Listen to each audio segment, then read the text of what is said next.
सभी लोगों को स्क्रीन दिख रही है? Yes sir. ओके। सो कल हम लोगों ने HTML के फॉर्म कैसे बनाए जाते हैं, फॉर्म की क्या क्या फील्ड्स होती हैं, ये जान लिया। करेक्ट है? हाँ।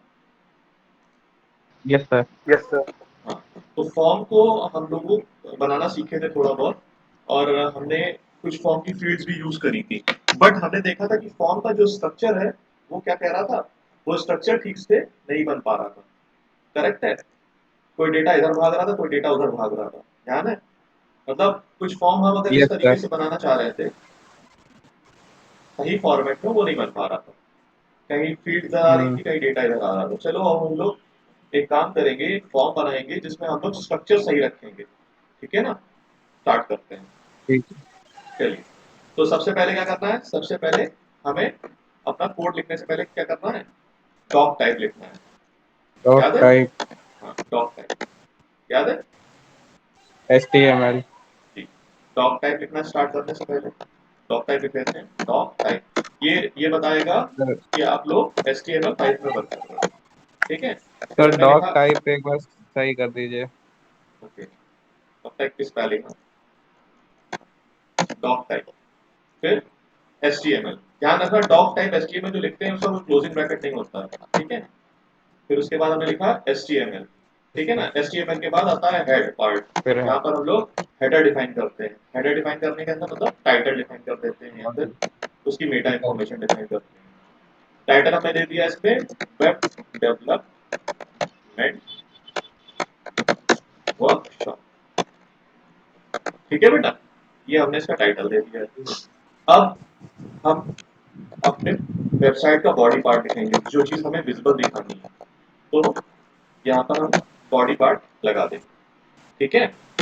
इसके अंदर क्या बनेगा, यस फॉर्म सर। बनेगा। तो फॉर्म को अब हम लोग सेव कर देते हैं किसी नाम से, मतलब HTML के। तो हम लिख देते हैं वर्क डॉट HTML नाम से हमने ये अपना फाइल सेव कर दी HTML। ठीक है? कोई दिक्कत नहीं है? नहीं। चलो, अब हमें क्या करना है, अब हमें इसमें के अंदर फॉर्म बनाना है। ठीक है ना? तो ड्रीमवीवर हमें एक फायदा ये भी देता है कि हम लोग जो अपने पास फील्ड्स हैं उनका यूज करके भी फॉर्म बना सकते हैं। देखिएगा कैसे। अभी हमें पूरी चीज लिखने की जरूरत नहीं है, हम सीधे जाएंगे, ऊपर इंसर्ट दिख रहा है, इंसर्ट में गए, इंसर्ट में जाने के बाद फॉर्म दिख रहा है, फॉर्म में गए, फॉर्म में जाने के बाद फॉर्म के आइकन्स दिख रहे हैं आपको? दिख रहा है बेटा? यस दिख सर। रहा। Yes sir. दिख रहा है ना? ठीक है। लेकिन अगर हम डायरेक्ट फॉर्म बनाते हैं तो जानते हो दिक्कत क्या आती है? डायरेक्ट फॉर्म बनाने में दिक्कत ये आती है कि फॉर्म का डेटा जो होता है वो इधर उधर पहुंच जाता है। ठीक है ना? तो फॉर्म इस बार हम लोग जो बनाएंगे वो टेबल के साथ बनाएंगे, जिसके साथ हमें स्ट्रक्चर भी मिले। जैसे, यस मेरे सर। कहने का यस। मतलब क्या है समझना। एक बात बताओ, अगर कोई हमें फॉर्म बनाना है तो फॉर्म को स्ट्रक्चर देना पड़ेगा ना। फॉर्म भी तो दो पार्ट में डिवाइड होता है, रो और कॉलम में। रोज और कॉलम में। है ना? रो और कॉलम में अगर फॉर्म डिवाइड होता है तो हम सबसे पहले एक टेबल बनाएंगे। ये लो, हमने टेबल के आइकन में गए ऊपर इंसर्ट के पास, इंसर्ट किया, इसमें मैंने डाल दिया अगर हमें 5 रो रखनी है, ठीक है, 6 रो रखनी है, 6 रो रख दिए हमने, 2 कॉलम रख दिए। ठीक है, ये हमने डिसाइड कर लिया और ओके कर दिया। ठीक है, तो अपने आप देखो एक क्या बन के आ गई है, टेबल बन करके आ गई है। देख रहे हो? Yes sir. जिसमें कितनी रो है, 6 रो है लगभग, 5। और 6 या 5 जो भी 6। है वो रो है, और 2 2 कॉलम्स है हर रो में। ठीक है ना? यस। कल मैंने बताया था ना, टेबल के अंदर TR TD 2 टैग होते हैं। TR डिफाइन करता है रो और TD डिफाइन करता है टेबल। कॉलम। Table data. ठीक है? कोई दिक्कत इसमें? Yes sir. नो नहीं। सर। हाँ। अब क्या करते नो हैं, इस सर। टेबल के अंदर, मतलब टेबल के साथ ही फॉर्म बना लेते हैं। तो फॉर्म बनाने के लिए क्या करेंगे, टेबल के ऊपर हम लोग फॉर्म टैग यूज कर लेंगे। ठीक है? ये हमने फॉर्म टैग यहाँ पर यूज कर। ठीक। अब फॉर्म के अंदर एक टेबल बन रही है। ठीक है, तो पहले वाले जो कॉलम होगा, जो पहला कॉलम होगा, उसमें हम क्या करेंगे, हम फॉर्म जिस फील्ड का नाम है उसका, उस फील्ड का नाम लिख देंगे। मान लो अगर हमें सबसे पहला नेम लिखना है तो हमने नेम लिख दिया। ठीक है ना? और नेम के साथ उसकी टेक्स्ट फील्ड आएगी। ठीक है, तो टेक्स्ट फील्ड कैसे लिखते हो, याद है ना? क्यों बेटा, याद है? Input type. Type is equal to text. Text. ठीक, उसका नेम, नेम उसका नेम ही लिख दो, जो मन हो वो लिख दो। नेम नेम ही लिख देंगे। है ना? और आईडी की जगह भी नेम लिख दो। ठीक है, नेम और आईडी उसका आइडेंटिफायर है। ठीक है, तो चलो पहले, सबसे पहले तुम्हें यही वाला फॉर्म हम एक बार चला के दिखा देते हैं, जिससे तुम सारे तो थोड़े से बेसिक्स क्लियर हो जाएंगे। इसको हम बाहर सेव कर लेते हैं डेस्कटॉप। मैं गया और इसको डेस्कटॉप में सेव कर दिया, वर्क डॉट HTML नाम से सेव। देखो एक आइकन बन गया होगा, बन गया है। इसमें क्लिक करते हैं, करें क्लिक, ये देखिए, और इसके अंदर एक टेक्स्ट फील्ड आ गई कि नहीं आ गई फॉर्म के साथ? Yes sir. क्यों भाई, आ गई है? आगे। चल ठीक है। अब दूसरा, इसके आगे बढ़ते हैं। सर क्या चीज, कोई कुछ कह रहा है? इसके बाद लिख देते हैं यहाँ पे फादर नेम, या फिर लास्ट नेम लिख दो। फर्स्ट नेम लास्ट नेम कर दें या फादर नेम? चलो फादर नेम कर दें, फादर नेम। फादर नेम लिख दिया यहाँ पर मैंने। और फादर नेम के लिए भी फिर से यहाँ पर क्या जाएगी, एक इनपुट फील्ड बनानी पड़ेगी, है कि नहीं? तो इनपुट फील्ड बनाते हैं, input type is equal to text और नेम इज इक्वल टू, अब यहाँ पर फादर नेम है तो यहाँ पे हम एफ नेम कर देते हैं, एफ नेम, ठीक है। और देन क्या लिखेंगे, ID is equal to F name. सही है भाई कि नहीं सही है? चलो देखो यहाँ पे बन गई एक और टेक्स्ट फील्ड यस सर। कि नहीं बनी? बन गई सर। बन गई। फिर आगे, अब बता, इस तरीके से आप लोग समझ रहे हो ना कैसे फॉर्म बनाना है? अब हम जल्दी जल्दी बना दें, हाँ चलिए जल्दी से एक फॉर्म बना लेते हैं हम।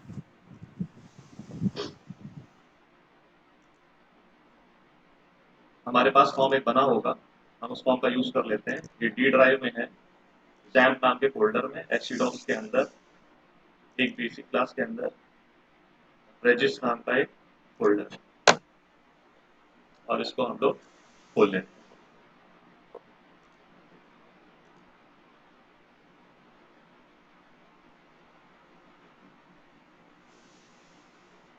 अब इसमें एक फॉर्म देख रहे हैं आप लोग? क्यों बेटा, फॉर्म दिख रहा है सभी को? नहीं दिख रहा? Yes sir. दिख रहा है? Yes sir. एक मिनट,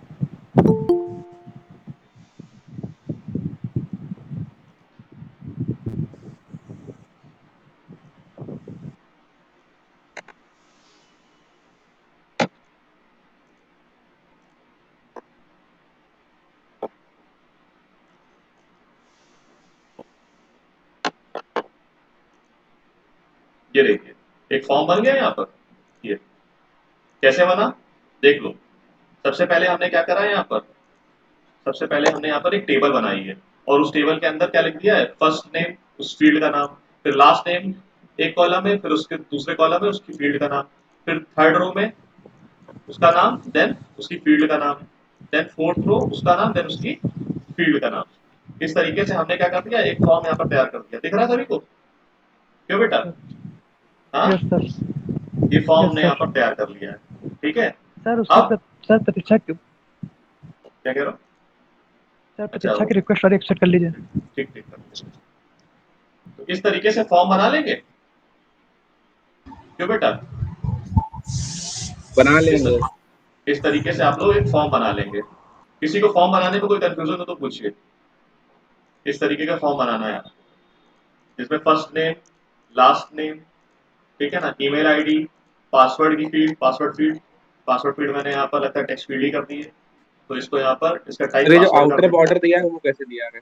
इसका आउटर बॉर्डर ऐसे दिया जाता है बेटा, एक फॉर्म के अंदर फील्ड सेट नाम का एक टैग होता है, दिख रहा है फील्ड सेट, है ना। इस फील्ड सेट टैग के अंदर क्या होता है, जो आउटर होता है वो तुम दे सकते हो, ठीक है। अब अगर तुम ये फील्ड सेट हटा दो तो फॉर्म जो है वो फॉर्म की ग्रुपिंग हट जाएगी। ये देखो अभी हटा दे रहा हूँ मैं फील्ड सेट, ये मैंने हटा दिया फील्ड सेट, ठीक है।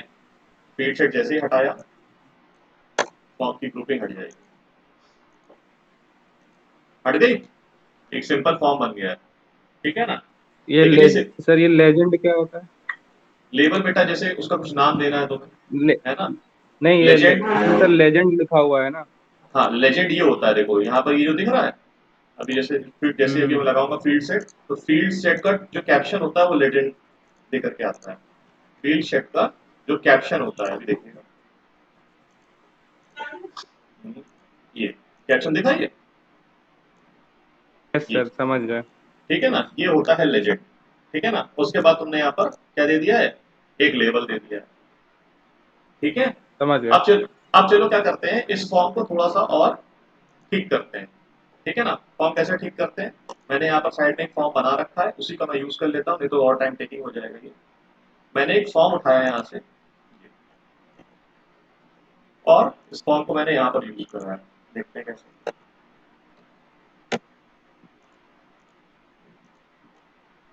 ठीक है, अब इस फॉर्म में क्या करा मैंने, इसके फॉर्म के बैकग्राउंड में मैंने एक इमेज लगाई है। इमेज कैसे लगाते हैं देख लीजिए फॉर्म में। मैंने क्या करा है, ये फील्ड सेट दिख रहा था क्यों बेटा, ये फील्ड सेट में अभी कुछ नहीं लिखा हुआ है ना, फील्ड सेट सिर्फ ग्रुप बनाने के लिए है क्यों बेटा, फील्ड सेट में कुछ दिख रहा है अभी? अरे यहाँ इस फॉर्म के पीछे कोई इमेज दिख रही है या कोई कलर दिख रहा है? नहीं। नहीं दिख रहा ना, तो हम चाहते हैं इसके पीछे एक कलर लग के आ जाए। ठीक है ना, तो हम क्या करेंगे, अपने जाएंगे फील्ड सेट में, जो फॉर्म का ग्रुप है उसके अंदर लिखेंगे स्टाइल, स्टाइल टैग का यूज करेंगे, स्टाइल एट्रीब्यूट का यूज करेंगे। कल मैंने बताया था स्टाइल एट्रीब्यूट इनलाइन सीएसएस के लिए यूज होता है। यस ठीक है, सर। इनलाइन सीएसएस का यूज करेंगे, ये सही इनलाइन सीएसएस। स्टाइल लिखेंगे, style is equal to background colour. ठीक, अब बैकग्राउंड कलर जो तुम चूज कर लो, मैं यहाँ पर ये चूज कर लेता हूँ। ठीक है, जैसे चूज करेंगे बैकग्राउंड कलर वहां पे लग जाएगा। लग गया क्यों बेटा? यस जी सर। है ना, अब इसमें आप लोग जो भी अपना चाहो एंट्री करवा सकते हो। चलो अब हम क्या करते हैं, इसके साथ हमें इस पेज के साथ एक हेडिंग भी चाहिए। चलो पूरा वेब पेज बना रहे हैं, ठीक है ना, इसके साथ मैं चाहता हूँ ऊपर एक हेडिंग भी लिख के आए कि स्टूडेंट रजिस्ट्रेशन फॉर्म। तो हेडिंग लिखने के लिए मैंने तुम लोगों को कल टैग बताया था, H1 टैग होता है ना, बताया था, जी H1 Yes, open sir. H1 जी। क्लोज। ठीक है ना, और इसमें लिख देता हूँ मैं student registration form. Registration form, ये मैंने लिख दिया। जैसे मैं ये लिखूंगा और ये पेज अपना रिलोड करूंगा, यहाँ पर आ गया रजिस्ट्रेशन फॉर्म लिखकर। आ गया भाई क्यों बेटा? आ गया। अब आ मैं गया, चाहता हूँ ये आ जो गया। रजिस्ट्रेशन फॉर्म है ये सेंटर में आए।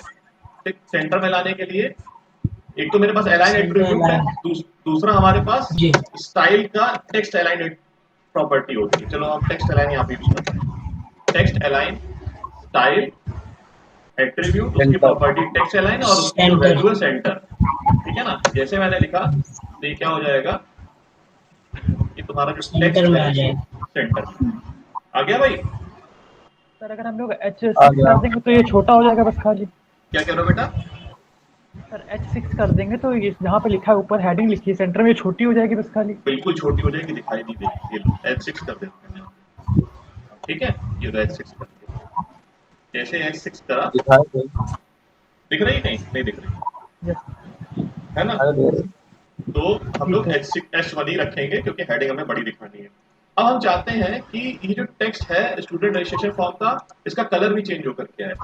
ठीक, तो कलर चेंज करने के लिए क्या करेंगे हम, इसी में जाएंगे, स्टाइल तो हमने लिख ही दिया है, उसके बाद टेक्स्ट अलाइन प्रॉपर्टी के बाद लगाएंगे सेमीकोलन। ठीक, सेमीकोलन के बाद हम लगा देंगे क्या, इसका कलर चेंज कर देंगे। कलर कैसे चेंज करेंगे, कलर प्रॉपर्टी से। कलर प्रॉपर्टी यहाँ पर हम जा करके लगा दी हमने ब्लू, ये लो। अब यहाँ पर इसका जो कलर हो जाएगा वो ब्लू हो जाएगा। हो गया बेटा? है? Yes sir, yes sir. अब हम चाहते Yes, sir. हैं कि इसके नीचे हमारी जैसे मैं एक कंपनी की वेबसाइट है मेरी एंड्रोमैन ऑनलाइन .in, मैं इसको खोलता हूँ, तो इसका जो अबाउट का कंटेंट है वो इसके नीचे लिख करके आया स्टूडेंट रजिस्ट्रेशन फॉर्म के। तो मैं इसका अबाउट कॉपी कर लूंगा अभी यहीं से। ठीक है, मैं इसका अबाउट यहाँ से ही कॉपी कर लेता हूँ, ये मैंने कॉपी कर लिया। अब मैं जाऊंगा कहाँ, ये हेडिंग है, इसके नीचे मुझे एक पैराग्राफ लगाना है। तो पैराग्राफ लगाने के कौन सा टैग यूज होता है, तो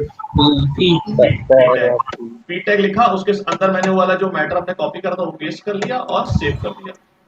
और मैं जाकर के यहाँ पर ये देखो आने लगा, एंड्रोमैन is the leading academy Kanpur at all.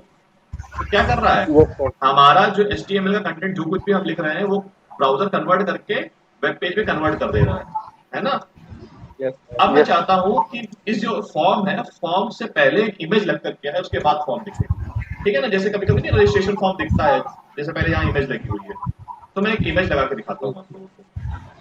Yes, इस sir. पैराग्राफ के नीचे अब एक इमेज लगेगी। इमेज कैसे लगती है देख लीजिए ध्यान से। IMG कल कोई पूछ भी रहा था इमेज कैसे लगती है, तो इमेज लगती है इमेज टैग के थ्रू, IMG, IMG ठीक है। IMG टैग के बाद SRC एक, बोलो मत बेटा, SRC एट्रीब्यूट होता है, ठीक है ना। अब ये SRC एट्रीब्यूट के अंदर हम इमेज की लोकेशन देते हैं, जहां भी हमारे सिस्टम में इमेज रखी होगी, तो इमेज हम ब्राउज कर लेते हैं।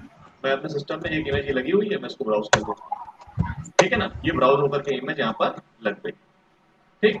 अब इमेज ऐसे लगा दोगे तो साइज उल्टा उल्टा आएगा। अब इसके साइज पे हम डिसाइड कर लेते हैं। तो इमेज का साइज अगर डिसाइड करना है तो जितनी भी डिजाइनिंग होती है HTML के अंदर सब CSS के थ्रू होती है। तुम कर भी रहे हो इनलाइन CSS लगा लगा करके, तो लिख दो style, style is equal to, क्या करना है तुम्हें इसकी विड्थ डिसाइड करनी है ना। विड्थ डिसाइड करनी है तो विड्थ ले लो तुम 100%, पूरा पेज विड्थ से कवर हो जाएगा, ठीक है ना। और इसकी हाइट ले लो तुम कितनी, अपने हिसाब से ले लो। मैं ले लेता हूँ यहाँ पर इसकी हाइट 400 पिक्सल, ठीक है। तो इमेज का स्टाइल जो विड्थ थी वो 100% है और साइज हाइट जो है 400 पिक्सल है। चलो लगाते हैं। ये हम गए अपने पेज में और पेज में अपने रिलोड करा, ये देखिए सही है भाई,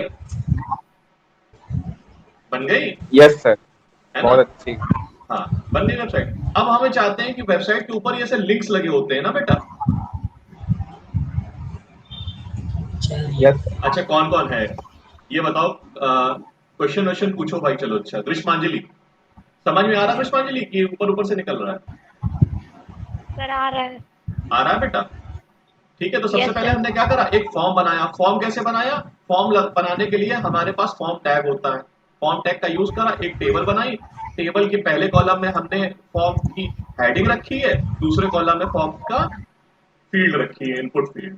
इनपुट फील्ड कौन कौन सी, टेक्स्ट फील्ड है, ठीक है ना, पासवर्ड फील्ड है, एक सेलेक्ट फील्ड है जिसमें मेनू आ गई है, ठीक है ना। इस तरीके से हमने ये तैयार करा, ये पेज एक बन रहा है ना। अब हम चाहते हैं ऊपर यहाँ पर जैसे ये लिंक्स बने हुए हैं वैसे लिंक्स लग करके आए।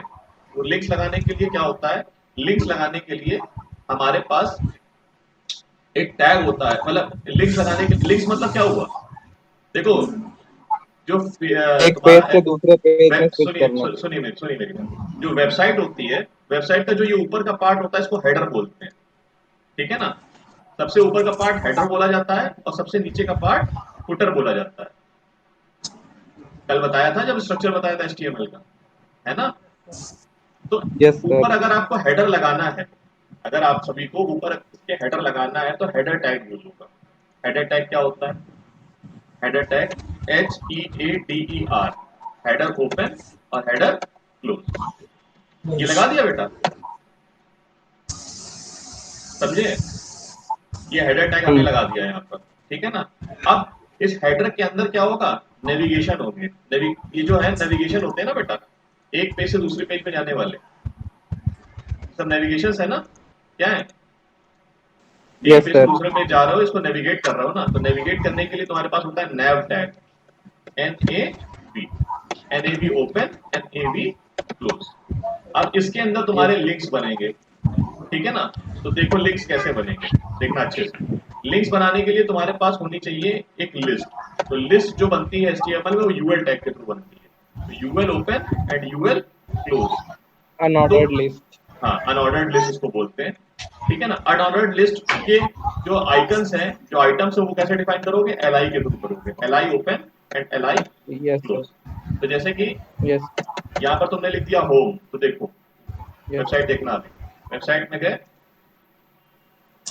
ऊपर दिख क्या गया, होम आया, यस सर, आ गया। सभी लोगों को दिख रहा है। यस यस सर, हाँ तो ऐसे इस तरीके से हमने एक आइटम बना लिया यहाँ पे होम, ठीक है ना। अब होम के बाद दूसरा हमारे पास क्या होना चाहिए, दूसरी LI, दूसरा LI हमारे पास होना चाहिए अबाउट अस। तो अबाउट अस कर देते हैं, अबाउट अस, ठीक है ना। एक और बना लो, तीसरी हमारे पास होनी चाहिए कॉन्टेक्ट। क्या होनी चाहिए, चलो गैलरी लिख देते हैं, कंटेंट ठीक, मैंने गैलरी लिख दिया है, ठीक है ना। एक और लिख दो कॉन्टैक्ट, ठीक है ना, कॉन्टैक्ट लिख देते हैं, ठीक। एक और लिख देते हैं, क्या लिखते हैं भाई, कोर्सेज, मेरे में कोर्सेज पड़ा हुआ है ना, कोर्सेज, फिर उसके बाद कॉन्टैक्ट, ये लो, कॉन्टैक्ट, ये लिख दिया मैंने बेटा। ठीक है, और वेबसाइट Yes, अपनी sir. ओपन करेंगे। देखो ये आइकन्स बन गए हैं, होम, अबाउट अस, गैलरी और कॉन्टैक्ट। बन गया भैया? Yes, sir. बन गए। बन गए। अब हमें क्या करना है, इनको फ्लैट करना है इस तरीके से ना, Horizontal. Yes, horizontal sir. करना है। तो Horizontal. हॉरिजेंटल करना है तो भैया आप डिजाइनिंग लगेगी। और जब जब जब जब HTML में डिजाइनिंग की जरूरत पड़ती है, तब तक किसकी जरूरत आती है, CSS की जरूरत आती है CSS. ना? ठीक। तो डिजाइनिंग किसमें करनी है, इसी में करनी है। तो हम लोग क्या करते हैं, ऊपर जाएंगे यहाँ पे, और मैंने कहा था जब भी डिजाइन करना है तो हम लोग स्टाइल टैग यूज करते हैं, है ना? इसको Yes, बोलते sir. हैं इंटरनल CSS। हेड के अंदर स्टाइल टैग यूज हम्म, करते हैं, इसको बोलते हैं इंटरनल CSS। अब ये CSS पढ़ाएंगे तो समझ में आएंगी सारी चीजें। और यहाँ पे हम लोग लिख देंगे हेडर का जो LI है, हेडर का जो LI है वो क्या हो, उसका जो डिस्प्ले हो, डिस्प्ले वो इनलाइन हो। Horizontal. अच्छा, इनलाइन inline. बोलते हैं, इनलाइन बोलते हैं। ठीक है ना? ये लो, देखिए काम कर रहा है कि नहीं। ये लीजिए, काम करने लगा बेटा। Yes, देखो sir. बेटा, सभी लोग देख लो। Yes, sir. Yes, sir. प्रखर मिश्रा, प्रखर त्रिपाठी, समझ में आया बेटा? Yes sir, Yes, sir. Yes Yes, sir. sir. हाँ, Yes, sir. ये देखो, Yes, ये sir. ऊपर इस तरीके से लिंक्स बन गया कि नहीं बन गया? ठीक है ना? अब Yes, मैं sir. चाहता हूं इनके बीच बीच में गैप भी होना चाहिए। क्या होना चाहिए? हाँ, हम भी इनके बीच में गैप होना गैप चाहिए। होना चाहिए। गैप होना चाहिए। तो गैप लगाने के लिए हम लोग क्या करेंगे, हम लोग इसमें मार्जिन देंगे। Margin, margin is equal to 20 pixel दे दिया। ठीक, ठीक। मार्जिन क्या करता है, दूरी बना देता है। ठीक है ना? मार्जिन सेट कर दिया हमने, हो गई दूरी। Yes, sir. Yes, sir. ठीक है बेटा? अब मैं चाहता हूं कि Yes, ये sir. जो लिंक्स हैं, ये जो अभी ब्लैक कलर के दिख रहे हैं, इनका कलर भी चेंज हो, Color. है ना? Background color. तो कलर चेंज करने के लिए हम क्या करते हैं, यहाँ पे लिख देते हैं कलर, और कलर कर देते हैं हम इसका रेड। ठीक, कलर प्रॉपर्टी यूज सर कर साथ लेते ही हैं में सीधे। बोल्ड भी कर दीजिए। अरे तुम बात करते रहे। ठीक है बेटा? ठीक है। लेकिन अभी जानते हो, ठीक। अभी हमने यहाँ पर हेडर का कोई बैकग्राउंड नहीं सेट करा है। अभी वो पुराना वाला बैकग्राउंड जो है पेज का, वही उठा रहा है। तो हम हेडर का बैकग्राउंड भी बना लेते हैं। तो हेडर का बैकग्राउंड बनाने के लिए ऊपर फिर से लिखते हैं हेडर। अब की ये जो चेंजेस आएंगे सिर्फ हेडर के अंदर आएंगे। ठीक है, ये जो हेडर लिखा CSS में, और CSS की यस प्रॉपर्टी यहाँ सर। पर हेडर के लिए यूज करिए। बैकग्राउंड चेंज करना है ना, तो पहले हेडर की यस सर, हाइट दे दो। बैकग्राउंड। हेडर की हाइट दे देते हैं कि कितना हम, मतलब हेडर की हाइट का मतलब है कितना हिस्सा कवर करवाना चाहते हो इस वेब पेज का। ठीक। तो मैं गया कोड में और लिखा मैंने हेडर, सॉरी, हेडर का बैकग्राउंड हाइट, हाइट कितनी देना चाहता हूँ। मैंने कहा हेडर की जो हाइट होनी चाहिए वो होनी चाहिए ज्यादा से ज्यादा 50 पिक्सल, इससे ज्यादा नहीं होनी चाहिए। ठीक है ना? विड्थ तो पूरी लेगा, विड्थ पूरी 100%। लेगा, विड्थ 100% दे देते हैं। ठीक है ना?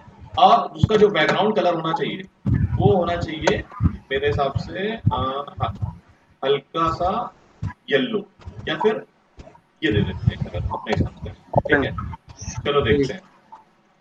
ये देखिए, हो गया भाई? हाँ, हो गया। क्यों बेटा, पेज बन रहा है कुछ? बहुत अच्छा बन गया। अरे वेबसाइट बन रही है ना भाई। हाँ। Yes sir.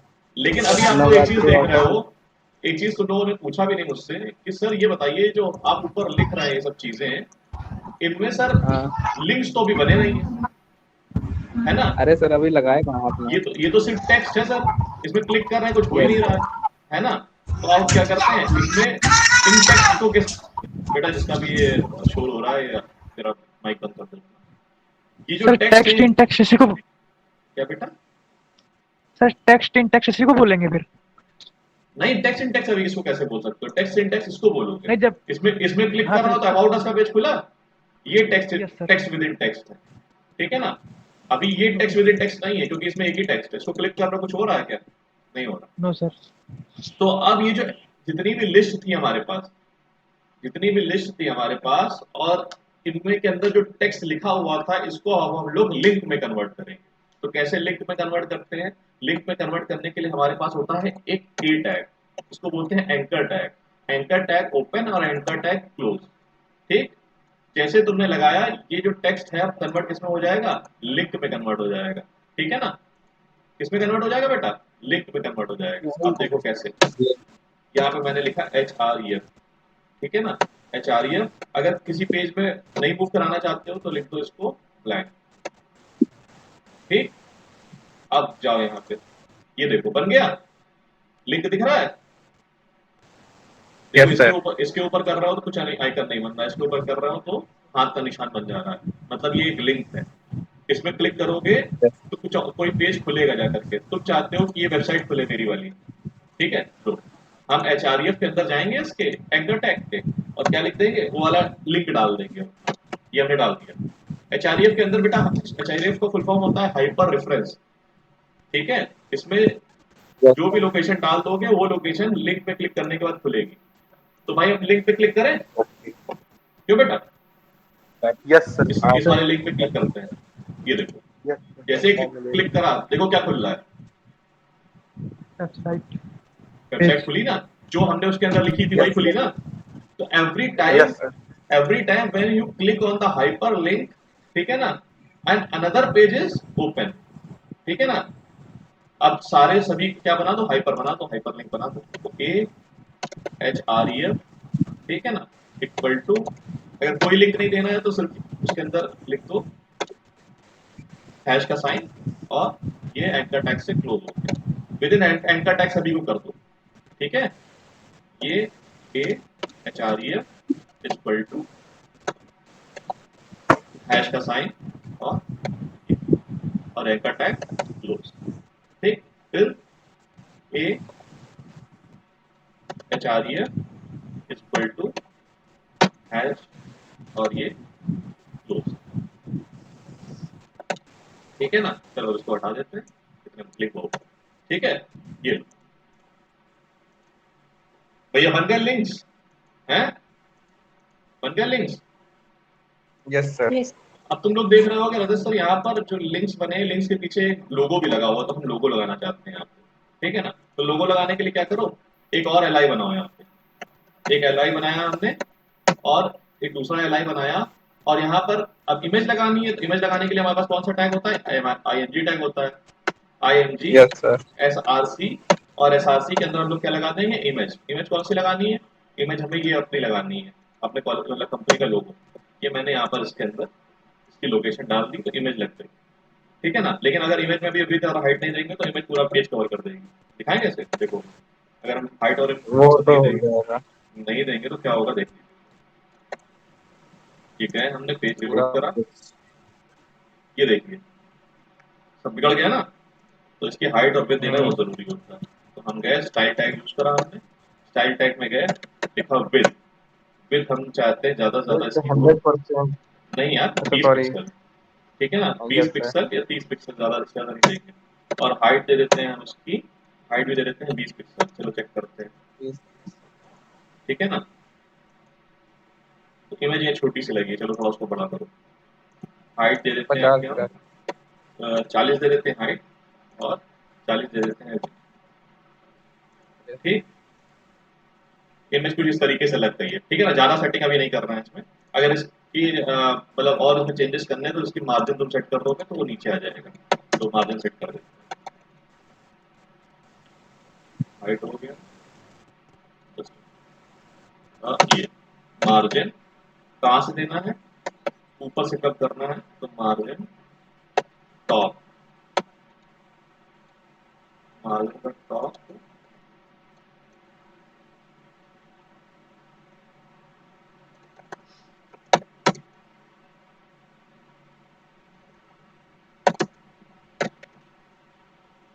Margin top 10 pixel कर देते हैं, ठीक है। और हाइट फिर से लिखनी पड़ जाएगी, हाइट हाइट कितनी देखी, 40 पिक्सल ना, 40 पिक्सल हाइट, ठीक है। तो कुछ नीचे आ गया ये, है ना। थोड़ा सा इसको हम हेडर का साइज और बढ़ा देते हैं। हेडर का जो हाइट ली थी हमने 50 ली थी, उसको कर देते हैं 70, ठीक है। ये लीजिए। अब सही है। तो इस तरीके से हम अपनी वेबसाइट तैयार कर ले रहे हैं कि नहीं कर ले रहे यस। हाँ हैं, सही है। अब हम चाहते हैं कि हमारा जो फॉर्म है फॉर्म के नीचे मैप भी बन गया है, तो हम क्या करेंगे, एक मैप खोल देंगे।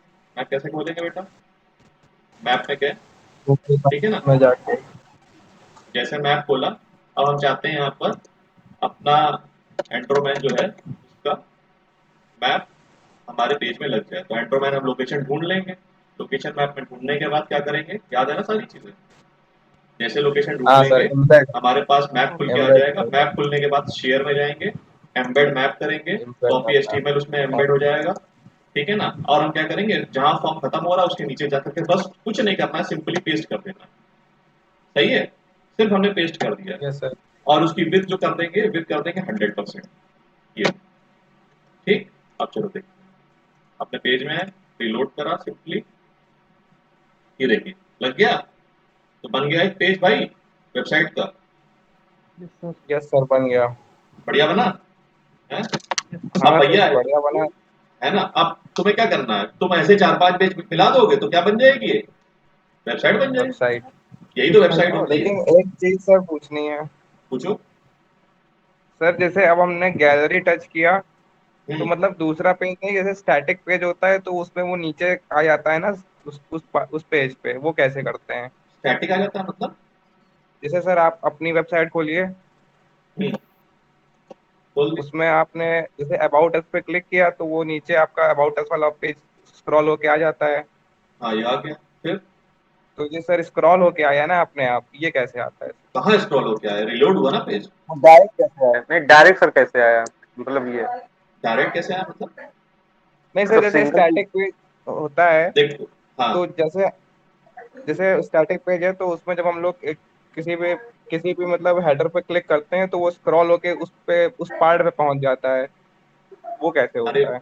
बेटा वो पोजीशन स्क्रॉल हो जाती है, ठीक है। तुम कह रहे हो कि जैसे हम इसमें इसमें तो हम दूसरा पेज खुलवा रहे हैं, ठीक है ना, इसमें तो हमारा दूसरा पेज अच्छा खुल रहा अच्छा। है। तुम्हारे कहने का मतलब है अगर हम सर एक ही वेबसाइट में क्लिक करें और पेज स्क्रॉल होकर के नीचे आ जाए, ये कह रहे हो ना, ये यस चीज, सर। हाँ। है ना। वो स्क्रॉलिंग के लिए बेटा यस अलग से सर। प्रॉपर्टी होती है सीएसएस में, वो लगा सकते हैं, ठीक है। बहुत प्रॉपर्टीज है ठीक। सीएसएस में, तुम्हारे पास बहुत जुगाड़ है। तो ये भैया बन गया, ठीक है। चलो अब हम लोग ठीक। आगे बढ़े, आगे बढ़ते हैं, ठीक है। आगे बढ़ते हैं और अपने नेक्स्ट पार्ट जो अपना है सीएसएस, वो हम पढ़ते हैं, सीएसएस क्या होती है, व्हाट इज सीएसएस। चलो, तो भाई अब तुमने एचटीएमएल से पेज बनाना सीख लिया। ध्यान रखो, जो तुमने एचटीएमएल से ये वेबसाइट ये बनाई, ये एक स्टैटिक वेबसाइट है, डायनामिक वेबसाइट नहीं है, ठीक है ना। इस वेबसाइट में जो भी चेंजेस कर सकते हो कोडिंग के थ्रू कर पाओगे। बाकी ना इसमें कोई डेटाबेस है, ना कोई सर्वर साइड स्क्रिप्टिंग यूज हो रही है जैसे पीएचपी होती है या जावा होता यस है, सर। ठीक है। सिंपली तुमने डिजाइनिंग करी है, फ्रंट एंड हमेशा डिजाइन होता है एचटीएमएल सीएसएस और जावास्क्रिप्ट से। तो अब हम लोग यस। सीएसएस समझते हैं क्या होती है, what is CSS. CSS is the acronym for cascading style sheet, ठीक है। सीएसएस का फुल फॉर्म होता है कास्केडिंग स्टाइल शीट।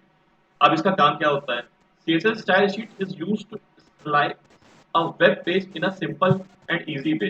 देखो भैया, हमने अभी तक HTML टैग का यूज कर करके स्ट्रक्चर बना रहे थे, लेकिन उसमें रंग डालना, उसकी विड्थ सेट करना, हाइट सेट करना, ये सारा काम किसका था बेटा, कलर डालना, ये सारा काम CSS का था।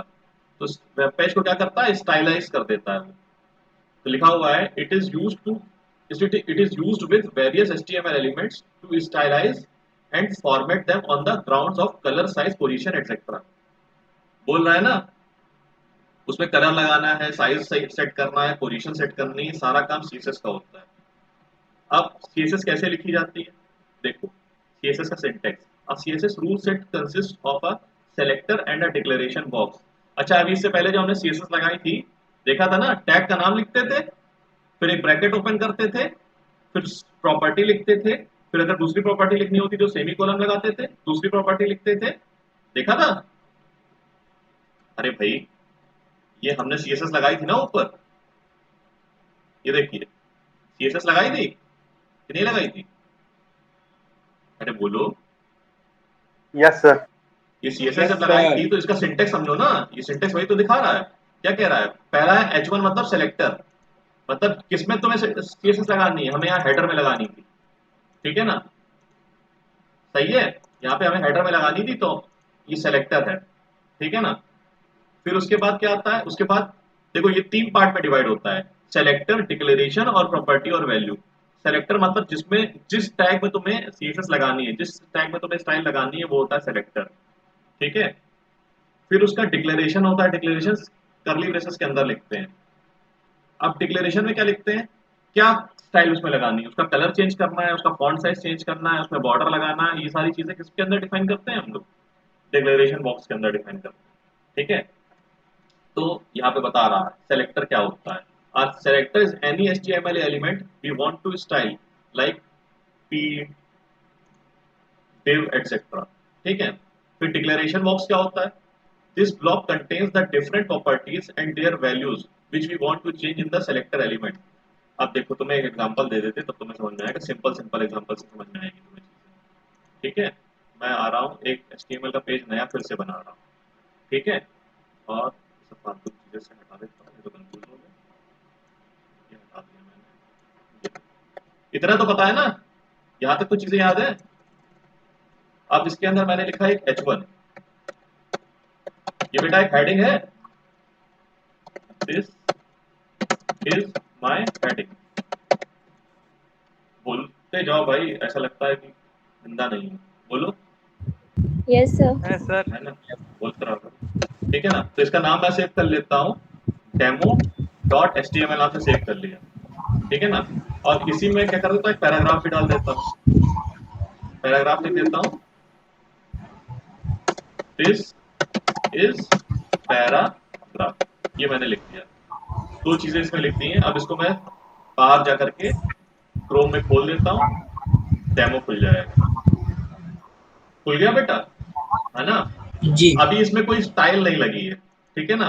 तो स्टाइल लगाने के लिए यहाँ पे आ जाओ फिर से। अब स्टाइल कैसे लगती है देखो, a CSS rule set consist of a selector and a declaration block. Selector क्या होता है, जिसमें स्टाइल लगानी है।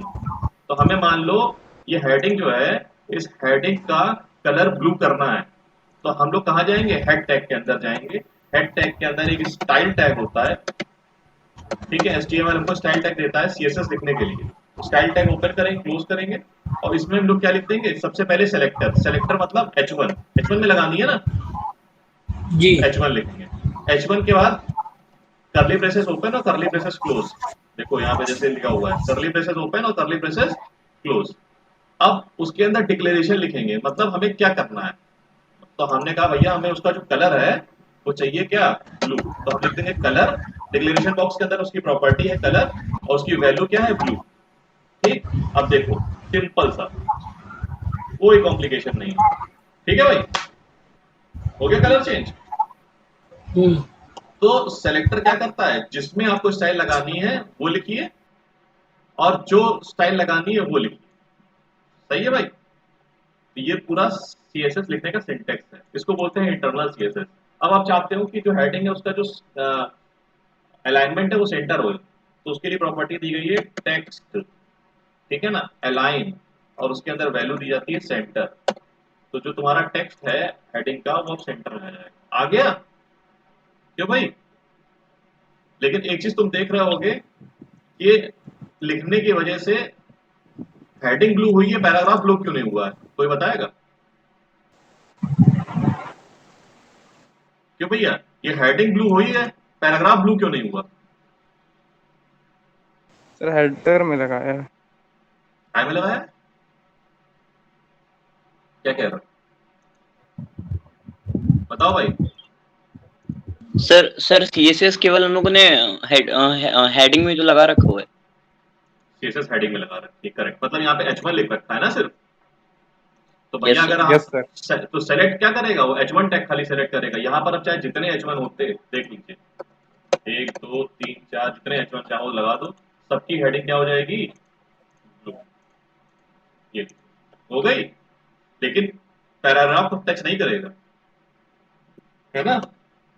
और अगर पैराग्राफ को टच करना है तो ऊपर जाओ और सेलेक्टर यूज करो P, क्योंकि उस पैराग्राफ P से स्टार्ट होता है ना। टैग का नाम लिखा P और इसका आप कलर कर दो रेड, ठीक। जैसे तुम यहाँ पे लिखोगे कलर रेड, पैराग्राफ भी अब कलर रेड होकर के आ जाएगा। आ गया क्यों भाई, अरे बोलो, यस सर। है ना। यस चलो यस भाई, सर, यस सर। हाँ, कि कोई कंफ्यूजन है बेटा किसी को? पूछो। No sir. हाँ, कौन कौन है ऑनलाइन? प्रियांशी, कोई कंफ्यूजन?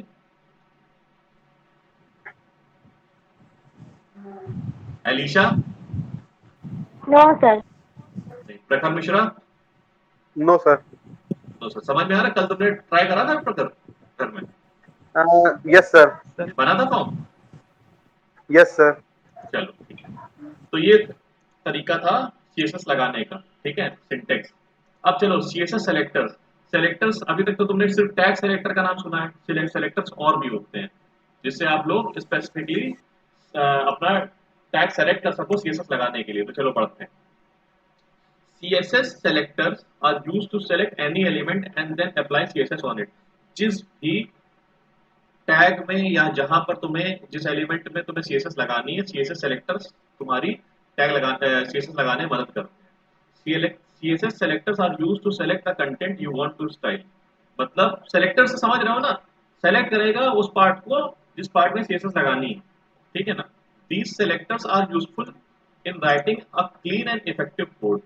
चलो इतनी बात समझ में आई। सेलेक्टर्स का काम होता है सीएसएस लगाने के लिए सेलेक्ट करना उस पार्ट को। अब सीएसएस में सेलेक्टर्स कई टाइप के होते हैं। There are several different types of selectors in CSS. CSS element selector, CSS ID selector, CSS class selector, CSS universal selector, CSS group selector. तो सबसे पहले सीएसएस एलिमेंट सेलेक्टर समझे क्यों बेटा? चलो समझते हैं। सीएसएस एलिमेंट सेलेक्टर यही होता है जो तुमने अभी यूज करा है। मतलब सेलेक्टर की जगह तुम टैग का नाम अगर लिख दोगे तो क्या हो जाएगा? वो कौन सा सेलेक्टर हो एलिमेंट जाएगा? सेलेक्ट। एलिमेंट सेलेक्टर हो जाएगा। तुमने यहाँ पे पी लिखा है और पी क्या है? पी भी एक सेलेक्टर है, ठीक है, और एलिमेंट सेलेक्टर। चलो कुछ अब यहाँ पर हम ऐसा करते हैं,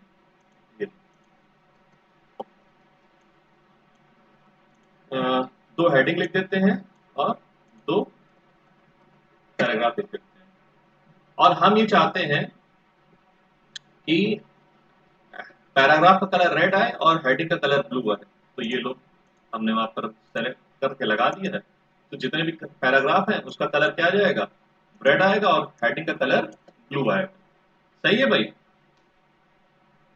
तो एलिमेंट सेलेक्टर से अगर आप एलिमेंट सेलेक्टर लगाते हो तो वो हर एलिमेंट के लिए अप्लाई हो जाते हैं जो तुमने सेलेक्ट कर रखा होता है। जैसे तुमने यहाँ पर H1 सेलेक्ट कर रखा है, अब इस पेज में जितनी भी जगह हेडिंग लगाना चाहोगे सारी हेडिंग ब्लू कलर की आएंगी, चाहे देख लो, है ना? यहाँ पैराग्राफ के नीचे भी एक हेडिंग हम लगा दे रहे हैं, ये लो, ये भी अब ब्लू कलर की आएगी। आई बेटा? ठीक है। तो ये होता है एलिमेंट सेलेक्टर। फिर उसके बाद क्या आता है? उसके बाद आता है बेटा आईडी सेलेक्टर। आईडी सेलेक्टर क्या करता है? आईडी सेलेक्ट, अब तुम देखो इससे तुम्हें क्या फायदा मिलेगा आईडी सेलेक्टर से। अब एक बात बताओ वंशज, हम चाहते हैं ये वाली जो हेडिंग है ये ब्लू है, ये रेड यस है सर। और ये ग्रीन है, ठीक है ना? और ये पैराग्राफ पहला वाला रेड है और दूसरा वाला येलो है। तो ऐसा हो सकता है? एलिमेंट सेलेक्टर से तो एलिमेंट नहीं हो सकता। सेलेक्टर से। यस तो सर। नहीं हो सकता, एलिमेंट सेलेक्टर से तो नहीं हो सकता था। हो सकता यस था? सर। अरे हो सकता नहीं। था एलिमेंट सेलेक्टर से? नहीं हो सकता ना। एलिमेंट सेलेक्टर तो सबके नहीं। लिए यूनिक होता है। तो अब यहाँ से एलिमेंट सेलेक्टर हम तो लोग क्या यस करेंगे? दूसरा। हटाएंगे और आईडी सेलेक्टर यूज करेंगे, ठीक है ना? तो यस सर। हाँ, आईडी सेलेक्टर यहाँ पर हम यूज करेंगे। तो आईडी सेलेक्टर क्या होता है? आईडी सेलेक्टर जब स्टार्ट होता है तो हैश साइन से स्टार्ट होता है। हैश लिख दिया। अब अपने हिसाब से तुम कुछ भी वैल्यू तुम सोच सकते हो। हैश आप कुछ भी सोच लो। अब यहाँ पे ID1 लिख दो उसका नाम, ठीक है ना? ID1 कर दिया, ठीक है ना? और दूसरे वाले का हमने कर दिया हैश ID2। तो दो आईडी हमने यूज करी है। क्यों यूज करी है? वो हमने इसलिए यूज करी है जो पहली वाली हेडिंग है वो बन के आए क्या, उसका कलर ब्लू आना चाहिए, दूसरी वाली हेडिंग का कलर क्या आना चाहिए? रेड आना चाहिए, ठीक है रेड। ना? अभी आ रहा है? अभी तो कुछ भी नहीं आया, कुछ भी नहीं आ रहा ना? तो अभी तो ऊपर कुछ जो, नहीं आया। हाँ ऊपर तुमने दो सीएसएस लिखी है, एक में कलर ब्लू लिखा है एक में कलर रेड लिखा है और दोनों आईडी हैं, ठीक है ना? तो अब तुम क्या करोगे? जिस जगह तुम्हें जिस हेडिंग या जिस पैराग्राफ का कलर तुम्हें ब्लू करना है वहां पर ID is equal to ID1 लिख दो जाकर, ठीक है ना? ID एक एट्रीब्यूट होता है HTML में वो टैग के ओपनिंग टैग के अंदर लिख दो आईडी और इक्वल टू क्या कर दोगे आईडी 1 ये अब ये यूनिकली चेंजेस करेगा। ये लो यूनिकली चेंजेस करे ना इसने, सिर्फ जिस हेडिंग में यस तुमने सर। वो आईडी यूज करी उसी हेडिंग में उसने चेंजेस करा, बाकी किसी में चेंज नहीं करा। अब चाहते हो जो नीचे वाली हेडिंग है वो रेड लिख के आए, तो अब नीचे वाली हेडिंग पे तुम क्या कर दोगे ID is equal to ID 2 और ये बंद कर दिया। चलो देखते हैं रेड आ गई। अब आप चाहते हो जो तीसरी वाली हेडिंग है येलो बन के आए, तो अभी तो दो ही आईडी यूज करी है तुमने, एक और आईडी बनाओ। ये एक और आईडी हमने बनाई सीएसएस लिखने के लिए और इसको हमने इसका कलर दे दिया येलो, बस हो जाएगा। इसका नाम भी चेंज करना पड़ेगा आईडी 3 हो जाएगा बेटा।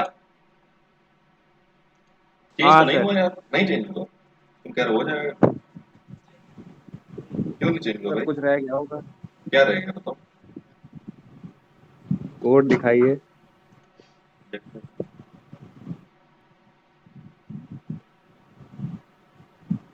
आप बताइए, हमें नहीं समझ आ रहा। नहीं सर, अरे भाई ऊपर आईडी तो तुमने बना दी है लेकिन नीचे आईडी यूज कहाँ करी उस हेडिंग के साथ, तो ID is equal to ID 3 उस आईडी का 3। नाम लिख दो सिंपली। आई बात समझ में? क्यों बेटा आई बात समझ में? सर एक बार पूरा कोड दिखा दीजिए। ये लो देखो, ऊपर हमने 3 सीएसएस लिखी हैं, 3 सेलेक्टर्स यूज करे हैं और तीनों सेलेक्टर्स अलग अलग डिजाइन के लिए यूज करे हैं। आईडी 1 यूज करा है H1 के लिए, आईडी 2 यूज करा है H2 के लिए, आईडी मतलब सॉरी पहली वाली हेडिंग के लिए आईडी 1, दूसरी वाली हेडिंग के लिए आईडी 2, तीसरी वाली हेडिंग के लिए आईडी आईडी 3 ये स्टाइल ब्लॉक के अंदर आएगा। हाँ जी स्टाइल। अरे स्टाइल सीएसएस हमेशा स्टाइल ब्लॉक के अंदर ही लिखी जाती है, हाँ हाँ समझ गए। ठीक है। सर नीचे। हाँ नीचे क्या, नीचे बस अच्छा उस ये आईडी ठीक आईडी समझ। एट्रीब्यूट के साथ आईडी का नाम लिख दो बस। ओके सर समझ गया। अब जैसे ये वाला पैराग्राफ ब्लैक दिख रहा है, ये ब्लू दिख दोनों ब्लैक दिख रहे हैं। ऊपर वाले का कलर करना है ग्रीन, नीचे वाले का करना है ब्लू। क्या करोगे ऊपर जाओ एक और आईडी पहले बनाओ एक आईडी बनाई। हाँ हैश आईडी 4, याद रखना 4। नेम यूनिक होता है आईडी का, ठीक है। Yes sir. आईडी 4 ये ऊपर ओपन एंड क्लोज और इसका कलर कर दिया पहले वाले का ग्रीन, ठीक। Yes sir. पहले पैराग्राफ का कलर कर दिया ग्रीन, दूसरे पैराग्राफ का कलर कर दिया आईडी 5, इसका कलर कर दो क्या करो पिंक कर दो, ठीक। चल देखते हैं कितने चेंज हुआ बताओ भाई, क्यों नहीं हुआ? चेंज नहीं हुआ कलर, यूज नहीं किया। आईडी यूज नहीं करा, वेरी गुड। आँख कान खोल के बैठो भाई। यहाँ क्या करना है ID is equal to ID 4, वही आईडी लिखोगे जो लगानी है यहाँ पर, ठीक है ना। ID is equal to ID, अच्छा यहाँ पर ये लीजिए चेंज हो गया भाई हैं। हाँ हो गया हो गया। अच्छा ये बताओ यहाँ पर अगर हम आईडी 3 की जगह आईडी 1 लिख दें तो कोई गलती हो जाएगी? यस सर नहीं होगी, नहीं गलती होगी, क्योंकि अच्छा वो चलो फिर उसी हिसाब से चेंज हो चलो। जाएगा। अच्छा यार यहाँ पैराग्राफ में अगर हम आईडी 2 कर दें तो कोई सर गलती करके होगी? देखिए। कोई गलती नहीं होगी होनी क्या? चाहिए वैसे। अरे वो वाली जो हेडिंग की तुमने लगाई है सीएसएस वो यहाँ अप्लाई हो जाएगी बस, ये लो, वही वही। ठीक है। इतनी बात समझ में आ गई? यस तो ये यस। होता है आईडी सेलेक्टर। आईडी सेलेक्टर के बाद आता है तुम्हारा क्लास सेलेक्टर। क्या आता है? Class selector, yes sir. ठीक। अब क्लास सेलेक्टर क्या होता है? क्लास सेलेक्टर जैसे आईडी होती है वैसे ही क्लास भी होती है, ठीक है ना। बस क्या होता है यहाँ पर हैश की जगह डॉट आ जाएगा, हैश की जगह डॉट आ जाएगा, डॉट आ जाएगा। ठीक है। हैश की जगह दोनों में डिफरेंस क्या है सर? दोनों में डिफरेंस ये हो जाता है कि सब लोग मतलब कुछ जगह कहा जाता है कि आईडी हमेशा यूनिक होती है, बार बार चेंज नहीं कर सकते हो, लेकिन क्लास हमेशा क्लास बार बार तुम चेंज कर सकते हो, ठीक है ना। क्लास में चेंजेस ला सकते हो। वैसे ये देखो क्लास यूज करा, अब आईडी की ठीक जगह है। क्या यूज होगा? क्लास यूज होगी। क्लास। आईडी एट्रीब्यूट की जगह क्लास एट्रीब्यूट, ठीक है। यहाँ भी क्लास यूज होगा, ID 1 ID 2 की जगह। सब जगह कर दिया ना चेंज, ठीक है, नहीं ID2 ID1 की जगह क्या हमने तो, अरे क्लास का नाम कुछ भी रखो, अच्छा ID तो नाम था ना, अच्छा ओके ID तो नाम था, अब यहाँ पे ओके। वही ID का नाम क्लास का नाम कर दिया है। चलो देखते हैं, हो गया भाई, क्यों बेटा, हम्म। चलो इसमें भी थोड़ा सा वही है। एक अप्लाई करते हैं, तो इसको सेंटर में ले आते हैं। इसको सेंटर में कैसे लाएंगे, एक आईडी बना लेते हैं, सॉरी एक क्लास बना लेते हैं, ये सब क्लासेस हैं, ठीक है, ठीक है। क्लास हमेशा डॉट से स्टार्ट होती है, तो डॉट, इस बार हम नाम चेंज कर देते हैं, डॉट क्लास बना देते हैं, डॉट क्लास ओपन क्लोज, और टेक्स्ट अलाइन सेंटर। ठीक, टेक्स्ट अलाइन सेंटर कर दिया, डॉट क्लास है, डॉट क्लास किसमें लगाना है हमें, इस वाले पैराग्राफ में, यही। पैराग्राफ में, बस क्लास इक्वल टू क्लास कर दिया, ठीक, क्लास इक्वल टू, जैसे ही तुमने क्लास करा, ये तो लगा ही नहीं, क्यों भाई, क्यों नहीं लगा भाई, बताइए, पता नहीं सर। दिमाग पता लगाइए नहीं कुछ, क्यों नहीं लगा, सर, वहाँ पे पहले आपने ID5 लगाया हुआ था। तो उससे क्या लेना, नाम चेंज करें, हाँ करके देखिए। नाम चेंज कर देते हैं, CLS2 कर देते हैं, चलो CLS2, ठीक, अब देखिए, अभी भी नहीं लगा भाई,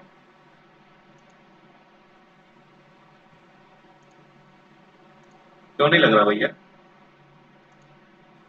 पता नहीं सर, आप ही गलत किए। तुमने गलत कर दिया यस सर। है, अब सर हमें क्या पता है सर। एक मिनट रुकिए, हमें लगाना किस, क्या क्लास 2 किस में है ये बताओ, क्लास 2 हमें ये लगाना है पैराग्राफ। तीसरे वाले पैराग्राफ में ना, 1 2 3, तीसरे नंबर पे जो पैराग्राफ है, तो 1 2 3 लगा, तुम सही रहे, क्यों भाई,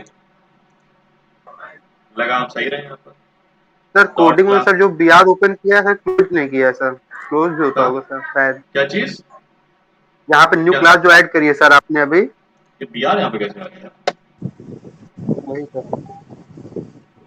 वही तो गलत कर रहा था, बताया नहीं तुमने मुझे पहले, आप ठीक बताएं है, सर।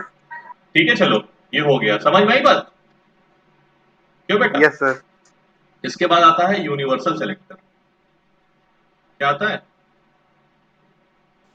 Personal selector.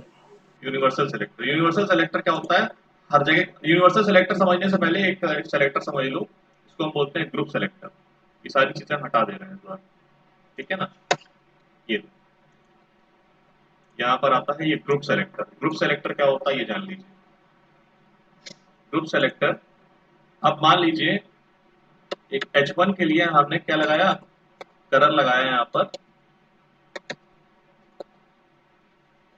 ब्लू, ठीक, तो जितने भी H1 है सब ब्लू हो जाएंगे कि नहीं हो जाएंगे, बताओ भाई, H1। अरे यस सर। हो जाएंगे नहीं हो जाएंगे, यस लेकिन हम सर। साथ साथ और इसका टेक्स्ट अलाइन सेंटर भी कर देते हैं, तो टेक्स्ट अलाइन सेंटर भी हो गया, ठीक, ये भी कर दिया हमने, तो सारी हेडिंग्स सेंटर में भी आ गई, ये तो हो तुम गई। पढ़ ही चुके हो, तो तुम पढ़ ही चुके हो, है ना, अब हम चाहते हैं ग्रुप सेलेक्टर क्या होता है, तो ग्रुप सेलेक्टर वो सेलेक्टर होता है जो कई एलिमेंट्स में एक साथ अगर हमें CSS लगानी है तो ग्रुप सेलेक्टर यूज कर लेंगे, समझे, नहीं समझे, ओके। हाँ, कई, कुछ अब कुछ देखो, समझे सर, अब इम्प्लीमेंट तो करिए। इम्प्लीमेंट इसको करते हैं, पैराग्राफ अभी सेम है ना, पैराग्राफ में तो कोई चेंजेस हो नहीं रहा है, क्यों हो रहा है, वही है, अब हम जाएंगे, H1 तो लिखा है, H1 के साथ ग्रुप कर देंगे P को, ठीक, ग्रुप कर दिया P, ये लो, ठीक है, तो ये हो गया ग्रुप सेलेक्टर, अच्छा हो मतलब गया कि नहीं हो गया, पैराग्राफ से ग्रुप में आ गया, समझ अरे गया। कई सारे टैग्स को ग्रुप में अगर हमें लगानी है CSS, तो हम लोग क्या करते हैं, कॉमा लगा लगा के वो टैग्स लिखते जाएंगे, सेम अगर हमें डिजाइन रखनी है तो, बात आई समझ में, हाँ, स्टाइल हाँ यस सर। टैग के अंदर CSS लिखेंगे और ग्रुप कर देंगे उन टैग्स को, ठीक है, इसको बोलते हैं ग्रुप सेलेक्टर, और उसके अलावा बाद होता है एक यूनिवर्सल सेलेक्टर, उसका साइन होता है स्टार। क्या साइन होता है? स्टार। इसको लगा दोगे, स्टार। इसको लगा दोगे तो जितने भी टैग्स होंगे सब में यही डिजाइन फॉलो हो जाएगी। फॉलो हो गई कि नहीं हो गई? देखो हमने किसी भी सारी सब हेडिंग हेडिंग इसका कोई काम नहीं, आईडी वाईडी सब हटा दो। ठीक, अभी हम इसको भी हटा देते हैं, कोई स्टाइल नहीं, ये कोई स्टाइल नहीं है। अब सभी में स्टाइल लगानी है, यूनिवर्सल सेलेक्टर, ये लग गई। क्यों बेटा? इसको बोलते हैं यूनिवर्सल सेलेक्टर। बात आई सबको समझ में? क्यों बेटा? सेलेक्टर सारे समझ में आ गए? Yes sir. हाँ, एलिमेंट सेलेक्टर सिर्फ टैग को सेलेक्ट करते हैं, उसमें चेंजेस स्टाइल लगा देंगे। आईडी सेलेक्टर यूनिक आईडी के लिए, क्लास सेलेक्टर यूनिक क्लास के लिए, यूनिवर्सल सेलेक्टर सभी के लिए, ग्रुप सेलेक्टर जिनको आप ग्रुप कराना चाहते हो। ठीक है? अच्छा, ठीक। 1 घंटा हो गया, अगर क्लास ब्रेक हो जाती है यहाँ से तो मैं भी नया लिंक दे दूंगा, जब तक चल रही तब तक चलने देते हैं। ठीक है? Okay sir. Okay sir. चलो, अब इतनी बात समझ में आ गई। अब आगे बढ़ते हैं हम लोग। अब CSS को अपने सिस्टम में या अपने कंप्यूटर में HTML के साथ ऐड कैसे करते हैं? ठीक है ना? How to add CSS।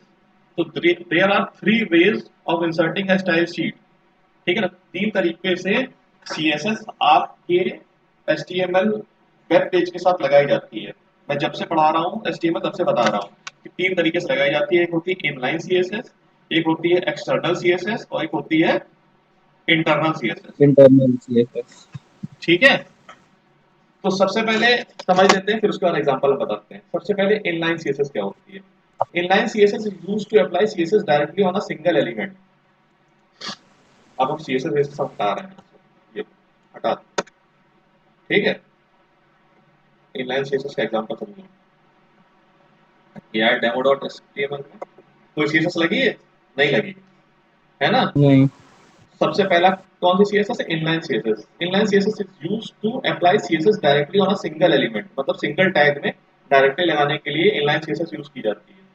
इसके लिए the style attributes is used to give inline CSS। यहाँ पर हमें HTML क्या देता है?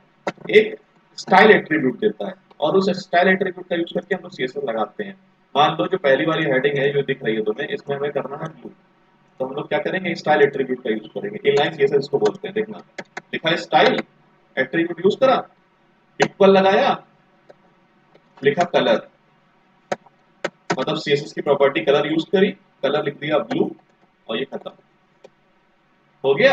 अब देखो, हो गई ब्लू। क्यों बेटा? इस हाँ, पहली हो वाली गई। हेडिंग को सेंटर में करना है, तो क्या करेंगे? सेमीकोलन के बाद लिख देंगे टेक्स्ट अलाइन सेंटर, मतलब दूसरी प्रॉपर्टी यूज करनी है तो बस सेमीकोलन लगाते हैं, दूसरी प्रॉपर्टी यूज कर देते हैं, text align centre. Centre centre. ये लो, सेंटर में आ गई। आ गई? हाँ, ये सब तो सर चलो, बता चुके हैं कल। हाँ बता चुके हैं, है ना? अब अगर हमें दूसरे वाले में स्टाइल लगानी है तो वही same procedure, style attribute, colour इसका हमने कर दिया रेड, उसको सेंटर में ले आया। ये लग गई इनलाइन CSS। समझ गए? इसको बोलते हैं इनलाइन CSS। ठीक है? इसके बाद आते हैं इंटरनल CSS। अब इंटरनल CSS क्या होती है? It is used when we want to give styling to the whole web. अच्छा, एक बात बताओ, इनलाइन CSS की लिमिटेशन कहां तक है? इनलाइन CSS अगर लगाओगे वो लिमिटेड कहां तक होगी? सिंगल लाइन तक। उस पर्टिकुलर टैग तक, है ना? जिसपे ये तुम लगा रहे हो, जिसपे तुम लगा रहे हो उसी ये पे लिमिटेड है। मतलब H1 ऊपर वाले में लगाया है तो ये स्टाइल सिर्फ H1 ऊपर वाले के लिए अप्लाई होगी, नीचे वाले के लिए अप्लाई नहीं होगी। ठीक है ना? नीचे वाले के लिए तुम्हें फिर से क्या करना पड़ेगा? लिखना पड़ेगा ब्लू, लिखना पड़ेगा, तभी वो ब्लू होगा, नहीं तो नहीं होगा। ये लो, है ना? लिखना पड़ा बार बार। तो वो कह रहा है कि इसकी जो लिमिटेशन है वो कहां तक है? सिर्फ उस टैग तक है। ठीक है? फिर इनलाइन CSS के बाद आता है internal CSS। It is used when we want to give styling to the whole page, whole web page at once. Its scope is limited to only web page it is written in. अब internal CSS अगर तुमने लगा दी है तो वो पूरा जो तुम्हारा वेब पेज है, जो वो पर्टिकुलर वेब पेज है, उसमें जितनी जगह वो पर्टिकुलर तुमने एलिमेंट यूज कर रखा होगा, वहां पर इंटरनल सीएसएस के थ्रू आप लोग लगा सकते हो क्या, सीएसएस। तो यहाँ से हम स्टाइल हटा देते हैं, ये स्टाइल हटाया, ठीक है ना, तो ये भी स्टाइल हटाया, इनलाइन हटा दिया। इंटरनल कैसे यूज करते हैं, इंटरनल यूज करने के लिए हम हेड टैग के अंदर जाएंगे, हेड टैग के अंदर लिखेंगे स्टाइल, जो अभी अपने यूज भी करा था, लिखा हमने क्या, स्टाइल, और स्टाइल ओपन और स्टाइल क्लोज। स्टाइल टैग के अंदर हम लोग यहाँ पर सीएसएस लिखेंगे h1 के लिए, h1 एलिमेंट सेलेक्टर, और लिख दिया हमने कलर ब्लू।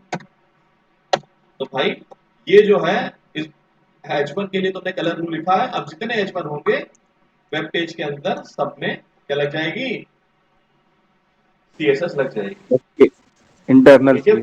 ठीक है भैया। तो इसकी लिमिटेशन क्या हुई, एक वेब पेज तक, है ना। Yes sir. हाँ, एक वेब पेज तक, ठीक है ना। लेकिन मान लो तुमने अभी एक किस नाम से बनाया था, demo.html नाम से बनाया था ना, एक और पेज में बना रहा हूँ साइड में, न्यू पेज HTML, ये लो एक और पेज बना दिया हमने, दूसरा पेज है, तो इस दूसरे पेज में ये, ठीक। और इस दूसरे पेज में अभी हम लोग क्या करते हैं, 4-5 हेडिंग लिख देते हैं, ये लिख दिया हमने 4-5 heading, this is my heading of page 2, है ना। इसको अपडेट कर देते हैं पेज 2 के साथ, सर सेव कर लीजिएगा। है ना। ये मैंने इसको, और इसका नाम कर देते हैं वर्क या demo2.php नाम से, demo2.php नाम से इसको सेव एस कर, टी PHP यार, पी एच HTML ठीक। है ना, HTML नाम से इसको हमने यहाँ पे सेव कर, ठीक, ये सेव कर दिया, सेव हो गया। तो demo1 यस demo.html और ये डेमो, अरे इसको भी मैंने उसी नाम सेव कर दिया क्या? हाँ, एक demo2.html नाम सेव करना है, HTML, और पहला वाला फिर से मुझे सेव करना पड़ेगा। चलो ठीक है। अब ये जो हमने CSS लिखी है, ये demo.html में तो चल रही है ना, लेकिन आप चाहते हो जी कि जितने भी वेब पेजेस हैं आपके पूरे प्रोजेक्ट में, मतलब पूरी वेबसाइट में, सब में वही CSS लगी जो आपने एक आइडियल CSS यूज करी है। तो demo2.html में चला गया, हाँ, वो CSS नहीं लगी, हाँ, नहीं नहीं नहीं लगी। तो हम लोग क्या यूज करेंगे, एक्सटर्नल सीएसएस पे यूज करेंगे। इनलाइन सीएसएस एक टैग तक सीमित रहती है, इनलाइन सॉरी, इंटरनल सीएसएस एक पेज तक सीमित रहती है, और एक्सटर्नल सीएसएस, ये आई एक्सटर्नल सीएसएस, ठीक है ना। एक्सटर्नल सीएसएस,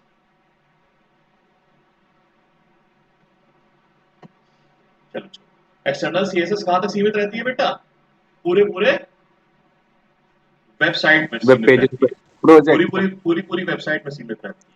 तो इसको कैसे लगाते हैं देखो, अब इसके लिए क्या होगा ना, स्टाइल स्टाइल टैग यहाँ पे नहीं यूज होगा।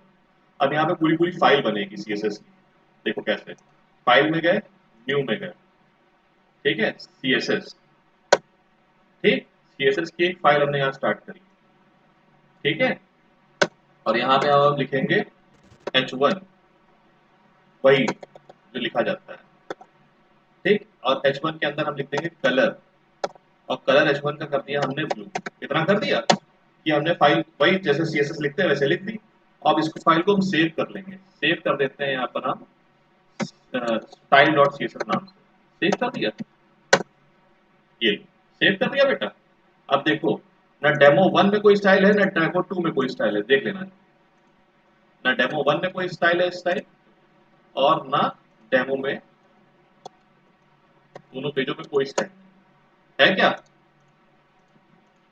क्यों बेटा, नहीं है ना। अब नहीं हम क्या करेंगे, अब हमने जो स्टाइल बनाई है अभी, सीएसएस बनाई है, ठीक है ना, हम दोनों में कैसे अप्लाई करेंगे वो देखोगे। ये देखो, एक्सटर्नल सीएसएस इसलिए बोलते हैं क्योंकि एक्सटर्नल पेज पे इसको बनाया है, और इसका एक्सटेंशन है style.css। अब हमें क्या करना है, इसमें इसको इंक्लूड करना है। इंक्लूड करने के लिए हमारे पास एक होता है लिंक टैग, लिंक, ठीक है ना, link REL equal to style sheet, कितना चीजें हमें लिखनी पड़ेगी, ठीक है ना। टाइप इसका क्या होगा,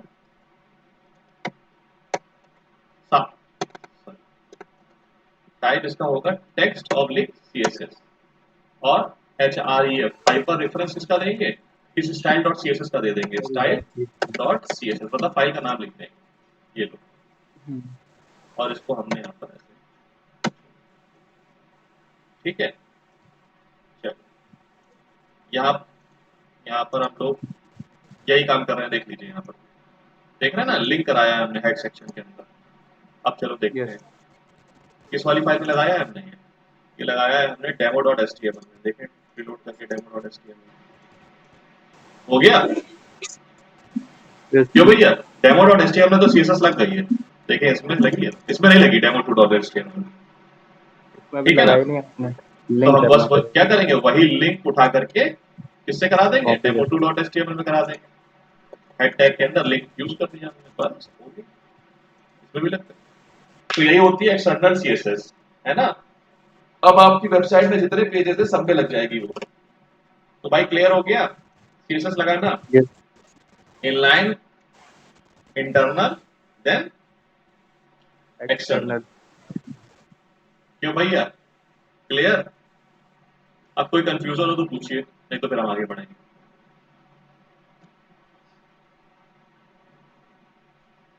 बताओ भाई, या हम पूछें? आरिफा, क्लियर है। आरिफा बताइए, आरिफा पूछेंगी? ग्रीष्मांजलि कोई कंफ्यूजन बेटा? सर अभी तो नहीं है। ये फॉर्म बन गया था कल? ये सर बन गया था। अच्छा, प्रखर मिश्रा यस सर। कोई कंफ्यूजन है बेटा? No sir. चलो ठीक है। तो हम लोगों ने CSS लगाना सीख लिया तीनों तरीके से, इनलाइन से भी, एक्सटर्नल से भी और इंटरनल से, ठीक है। चलो अब तो ये तो एक तरीके से हमने बस क्या करा है, एक वेब पेज बनाना सीख लिया भाई, वेबसाइट का वेब पेज बनाना सीख लिया, मतलब एक स्टैटिक वेबसाइट बनाना यहाँ पर हम लोगों ने सीख लिया है, ठीक है ना। लेकिन अभी तक स्टैटिक वेबसाइट और डायनेमिक वेबसाइट में डिफरेंस जो हमने कल बताया था वो मैं पूछूंगा। प्रखर मिश्रा तुम ही बताओ, स्टैटिक वेबसाइट और डायनेमिक वेबसाइट में डिफरेंस क्या है?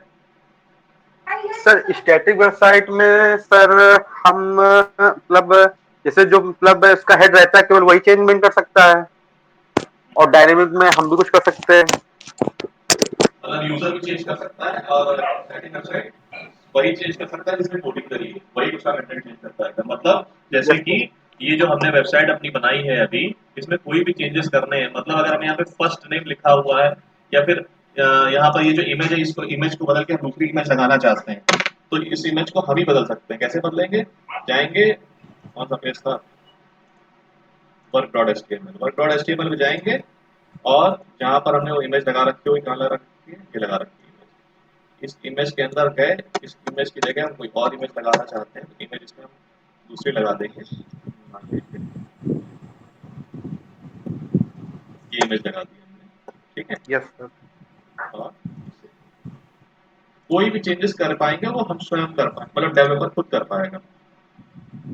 लग गई इमेज, है ना। Yes sir. तो इस तरीके के चेंजेस सिर्फ हम कर पाएंगे, और इसमें स्टैटिक वेबसाइट में कोई डेटाबेस नहीं होता है, ध्यान रखिएगा। स्टैटिक वेबसाइट में कोई डेटाबेस का मतलब ही नहीं, कोई चीज स्टोर थोड़ी ना हो रही है ना, कोई चीज स्टोर हो नहीं रही है। अब मान लो ये फॉर्म है, स्टैटिक वेबसाइट में फॉर्म का कोई मतलब ही नहीं है। क्यों मतलब नहीं है? क्योंकि अगर इसमें तुम फॉर्म सबमिट करोगे डेटा कहीं स्टोर ही नहीं होगा, है ना बेटा। तो इसलिए क्या बनाई गई है, डायनेमिक वेबसाइट बनाई गई है। डायनेमिक वेबसाइट में जितना भी डेटा होता है वो स्टोर होता है, डेटाबेस होता है वहां पर, ठीक है ना। स्टैटिक वेबसाइट में डेटाबेस नहीं होता है, कोई कोई भी सर्वर साइड स्क्रिप्टिंग लैंग्वेज नहीं होती है। जो हमारी स्टैटिक वेबसाइट होती है वो सिर्फ तीन चीज का यूज करके बनाई जा सकती है। कौन कौन सी वो तीन चीजें? चाहे HTML, CSS और जावा स्क्रिप्ट, ठीक है ना। तीन चीजें यूज कर लो, बना लो। तुम सिंपली HTML CSS का यूज करके ही बना सकते हो। ये देखो वेबसाइट बनाई है ना मैंने, ये HTML CSS ही तो यूज करा, और कुछ तो यूज करा नहीं मैंने इसमें, नो सर। है ना। हमने बना दी है वेबसाइट, ठीक है। तो अब हमें क्या करना है, अब हमें भैया ये जो डेटा है, ये सब जो डेटा फॉर्म के अंदर हमने यूज करा था, ये डेटा भी तो सर्वर में भेजना है, मतलब डेटाबेस में स्टोर हो जा करके डेटा, जिससे कि कल को अगर हमें अपनी कोई स्टोरेज देखनी हो हम देख सकें, है ना। फेसबुक का डेटा अगर कहीं जा रहा है तो कहाँ जा रहा है, डेटाबेस में स्टोर होता है ना। अगर Yes, sir. डेटाबेस नहीं होगा तो वो स्टैटिक वेबसाइट हो जाती है। तो ये सब हम काम कैसे करेंगे, ये सब काम करने के लिए यहाँ पर आई कौन सी लैंग्वेज, PHP। कौन सी लैंग्वेज आई, PHP लैंग्वेज। ठीक है, PHP लैंग्वेज जब आएगी तो सर्वर साइड स्क्रिप्टिंग स्टार्ट हो जाएगी। अभी तक सारा काम क्लाइंट साइड पे हो रहा था, फ्रंट एंड पे काम हो रहा था, ठीक है ना। क्लाइंट साइड मतलब तुम समझे, सर्वर साइड स्क्रिप्टिंग मतलब जहां पर फेसबुक का या तुम्हारी वेबसाइट का सर्वर होगा उसको बोलते हैं सर्वर साइड स्क्रिप्टिंग। तो चलो समझते हैं सर्वर साइड स्क्रिप्टिंग क्या होती है। PHP PHP is a server-side scripting language and a powerful tool for making dynamic and interactive websites.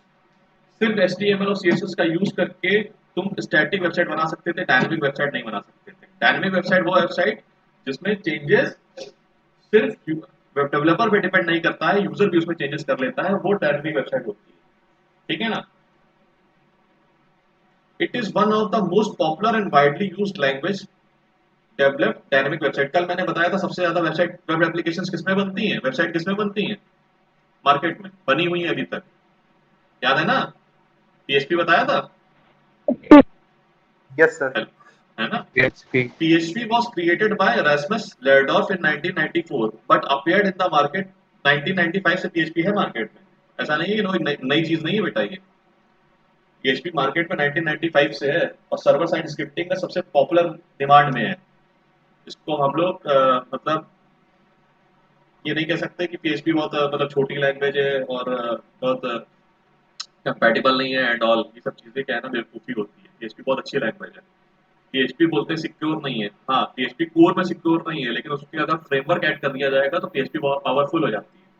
अगर सिक्योर ना होती PHP तो फेसबुक बनाई जाती क्या PHP पे, क्यों बेटा, याहू बनाई जाती क्या PHP पे, मैजेंटो बनाया जाता क्या PHP पे, पेटीएम बनाया जाता क्या PHP पे, नहीं बनाया जाता अगर सिक्योर नहीं होती तो, लेकिन बने हैं। PHP 7.4.0 is the latest version of PHP which was released on 28 November। सबसे लेटेस्ट वर्जन 7.4 चल रहा है। What is PHP? Full form क्या है इसका? PHP is an acronym for PHP Hypertext Preprocessor। इसका फुल फॉर्म होता है बेटा Hypertext Preprocessor, याद रखना। PHP का full form Hypertext Preprocessor। PHP is a widely used open source scripting language। सबसे ज्यादा ओपन सोर्स है। ओपन सोर्स का मतलब ये है कि ये फ्री है ना, इसको यूज करने के लिए तुम्हें कोई चार्जेस नहीं देने हैं। PHP scripts are executed on the server, ठीक है ना। इसकी जो स्क्रिप्ट है, स्क्रिप्ट मतलब इसकी जो कोडिंग होती है वो क्लाइंट साइड पे एग्जीक्यूट नहीं होती है बेटा, कहाँ पे होती है, सर्वर साइड पे स्क्रिप्ट पे एग्जीक्यूट होती है। मतलब सर्वर के पास एक PHP इंजन होता है, वो इंजन क्या करता है, तुम्हारी PHP के जो लिखे हुए कोड होते हैं उनको एग्जीक्यूट करता है, ठीक है। PHP is free to download and use, भैया ये फ्री है मार्केट में, ठीक है ना, तुमको इसको यूज करने के लिए पैसे देने की जरूरत नहीं है। चलो आगे बढ़ो। What is PHP file? PHP file can contain, अब PHP की जो फाइल होती है क्या क्या अपने साथ यूज कर सकती है, HTML यूज कर सकती है, CSS यूज कर सकती है, जावास्क्रिप्ट यूज कर सकती है और PHP कोड तो यूज करेगी करेगी, ठीक है ना। तो PHP फाइल जो होती है ये चीजें कंटेन करती है। PHP code is executed on the server, फिर से वही बात आ गई, मतलब वो सर्वर पे ही एग्जीक्यूट होगा and the result is written to the browser as plain HTML। ध्यान रखना PHP में जो तुम कोड लिखोगे, ठीक है ना, वो जाएगा सर्वर के पास ब्राउजर से होते हुए, क्यों बेटा, ब्राउजर ही कन्वर्ट करता है ना तुम्हारे HTML को वेब पेज में, मैंने बताया था। क्यों, HTML के कोड को कन्वर्ट कौन करता है HTML पेज में, वेब पेज में, ब्राउजर। ब्राउजर, ठीक है ना। तो वैसे ही PHP कोड जो है वो तो भाई ब्राउजर में तो एग्जीक्यूट होगा नहीं, तो सर्वर में जाएगा, सर्वर में जाएगा, सर्वर के पास जाने के बाद क्या होगा, रिटर्न होगा रिजल्ट ब्राउजर को वापस, ब्राउजर के थ्रू जाएगा सर्वर के पास। जब तुम लिखते हो ना www डॉट वेबसाइट का नाम, जैसे तुमने ये लिखा मान लो, हाँ ये वेबसाइट मेरी PHP पे बनी हुई है, देख रहे हो कि एक्सटेंशन आगे index.php लिखा हुआ है, ठीक है ना। तो इसमें कोई भी चीज मतलब तुम इस वेबसाइट को जैसे ही खोलोगे क्या लिखोगे, www.andromanonline.in। जैसे तुमने ये URL लिखा, ये URL लिखते ही एक इंस्ट्रक्शन ब्राउजर के थ्रू किसके पास जाएगा, सर्वर के पास जाएगा, और सर्वर क्या करेगा, उसको अगर तुम्हारी जो रिक्वेस्ट है वो सही लगेगी तो उठा करके तुम्हारी वेबसाइट उठा के खोल देगा, ठीक है ना। तो जब वो खोल रहा होगा तो साथ में PHP का कोड भी एग्जीक्यूट कर रहा होगा क्योंकि वेबसाइट PHP पे बनी है। बात आई समझ में। फिर आगे बढ़ते हैं, चलो। PHP files have extension .php। जैसे अभी तक HTML की फाइल बनाते थे तो वो .html से बनती थी, PHP की फाइल जो बनेगी वो .php से बनेगी, ठीक है, क्लियर। चलो आगे बढ़ते हैं। Famous websites build in PHP। सबसे ज्यादा फेमस वेबसाइट जो है कौन कौन सी इसमें बनी हुई है, देखो सोशल वेबसाइट, फेसबुक हो गई, डिग हो गई। ब्लॉग्स कौन कौन से, CMS कंटेंट मैनेजमेंट सिस्टम कौन कौन से, वर्डप्रेस हो गया, ड्रुपल हो गया, ये भी किस पे बना है, PHP पे बनी है। ई कॉमर्स में मेजेंटो हो गई, ओपन कार्ट हो गया, ये वेबसाइट्स भी किस पे बनी हुई है, PHP पे बनी हुई है। सोशल वेबसाइट्स याहू हो गया, विकिपीडिया हो गया, पेटीएम हो गया, फ्लिकर हो गया, ये भी वेबसाइट्स किस पे बनी हुई है, PHP पे बनी हुई है। तो देख लो PHP कितनी पॉपुलर है। PHP को हम लोग कितना अंडर एस्टिमेट करते हैं मार्केट में। कोई सीखा अभी तक PHP ठीक से? सब लोग सोचते हैं कि नहीं कोई बहुत बड़ी लैंग्वेज सीख ले तभी कुछ होगा, ऐसा नहीं है। PHP इजी टू यूज है, इजी टू लर्न है, ओपन सोर्स है, और कम टाइम में अच्छे से सीख करके आप किसी कंपनी को ज्वाइन कर सकते हैं। चलो अब भाई अगर हमें PHP अपने सिस्टम में चलाना है, ठीक है ना, तुम्हें इतना पता है अच्छा कि वेबसाइट्स कहाँ स्टोर होती हैं बेटा, बताओ कोई, अरे बताओ कि वेबसाइट कहाँ स्टोर होती है, सर्वर में। सर्वर में स्टोर होते हैं, ठीक है ना। और वो सर्वर कहाँ है, फेसबुक का सर्वर फेसबुक के पास है ना। हमने भी जो वेबसाइट अपनी यूज कर रखे हैं, ये यूज कर रहे हैं, इसके लिए भी हमने सर्वर रेंट पे लिया है। सर्वर रेंट पे देखो कैसे लेते हैं, ये देखिएगा, एक ग्लोबोस्ट साइट है, ठीक है ना, ग्लोबो साइट के पास गए हम और उससे हम लोग सर्वर रेंट पे लेंगे। सर्वर रेंट लेने को बोलते हैं होस्टिंग, दिख रहा है, होस्टिंग दिख रहा है, हाँ, शेयर्ड वेब होस्टिंग में हमने क्लिक कर दिया। जैसे हमने क्लिक करा यहाँ पर देखो होस्टिंग दिखा दिया है, कितने रुपए में वो देंगे हमें सर्वर रेंट में। ये देखो जो मैंने ले रखा है 1499 रुपए पर ईयर ले रखा है, ठीक है ना। इसमें मुझे वो क्या देगा, 10 होस्टेड डोमेन्स देगा, 10 मतलब साइट्स हम होस्ट कर सकते हैं, ठीक है ना, 1 GB रैम देगा एंड ऑल।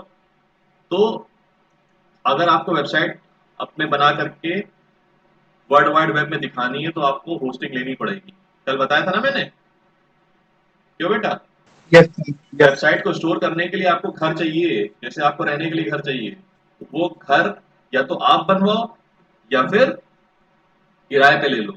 अब भैया किराए पे अगर लोगे तो हर महीने किराया दोगे 5,000 6,000, है ना।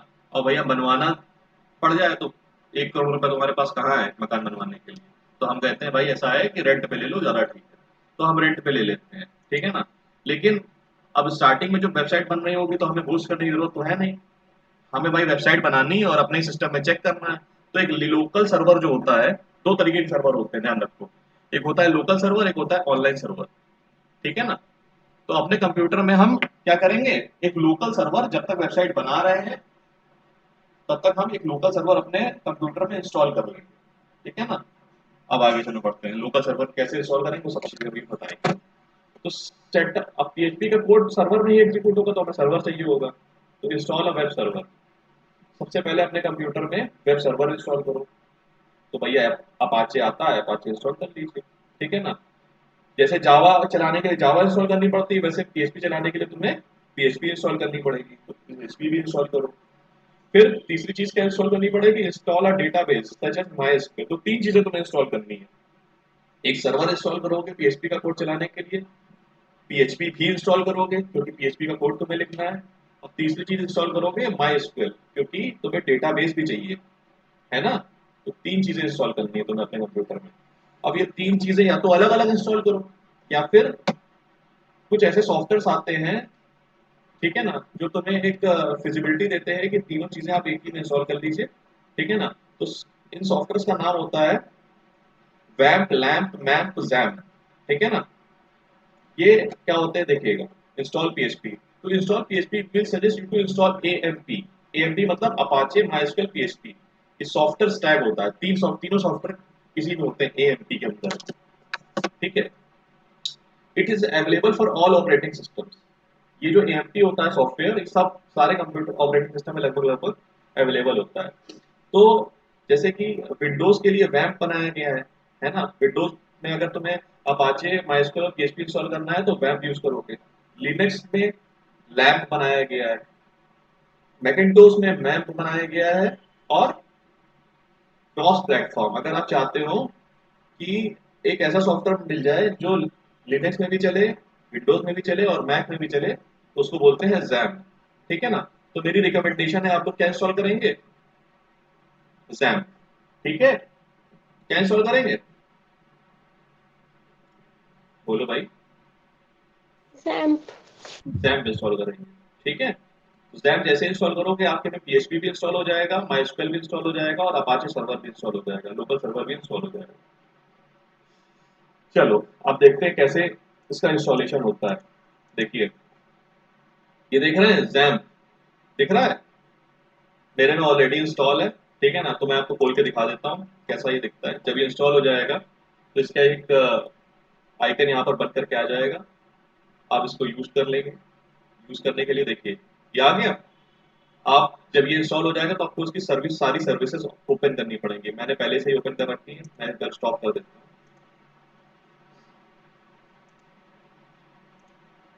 ठीक है। ये सर्विस मैंने इसकी,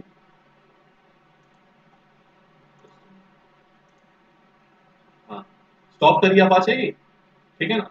जैसे स्टॉप कर दोगे तो सर्वर चलना बंद हो जाएगा, ठीक है। तो अब स्टार्ट कर देते हैं, स्टार्ट है, सर्विस स्टार्ट हो गई। तो ऐसी सारी सर्विस स्टॉप भी कर सकते हो, स्टार्ट भी कर सकते हो, ऊपर वाली स्टार्ट हो जाएगी, हो गई। Thank you very much. कल हम लोग पीएचपी और माइस्क्वेल कनेक्टिविटी डिटेल में प्रैक्टिकल के साथ पढ़ेंगे। Thank you.